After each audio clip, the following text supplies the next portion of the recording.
I'm Ross Hampton. I'm the Chief Executive Officer of the Australian Forest Products Association, covering the full value chain of the forest industry in Australia. Pulp and paper making, the milling, hardwood, softwood and the growing of the trees in Australia are about a $22 billion industry. 80,000 people work in our industries around regional Australia mostly.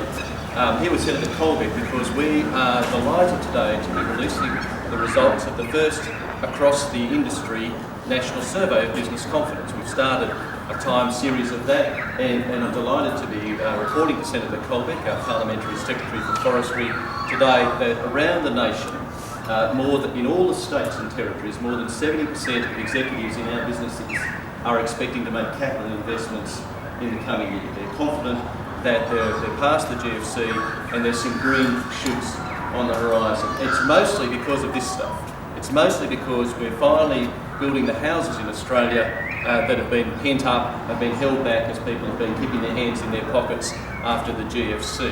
The new housing starts in Australia have been lagging around 100,000 for some years. They've surged back over 150,000, and we expect that as we grow as a nation, as our population grows, those housing starts using this sort of stuff, this is pine treated against termites, that's going to stabilise at around 150,000 a year, which is great news for regional Australia and also great news for the environment, because if you build your house out of anything other than this sort of thing, out of anything other than Australian pine, you've really got to drive a Prius for about 20 years to make up for it. So that's the story that I'm telling here to Senator Colbeck, and we're delighted too to see the federal government moving in support of the industry, and Senator Colbeck will talk more about this, but there is a Forest Industry Advisory Council established now which is going to help guide the industry into what we think is a very vibrant, very positive future.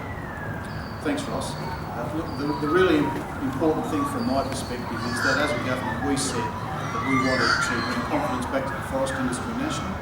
We said that we wanted to improve the national economy, and the indicators coming out of this report that AFPA has done are showing that. When you've got over 60% of executives around the country in the forest sector saying they're looking at increasing their capital expenditure into new plant equipment in the next 12 months, I think that's a great indicator.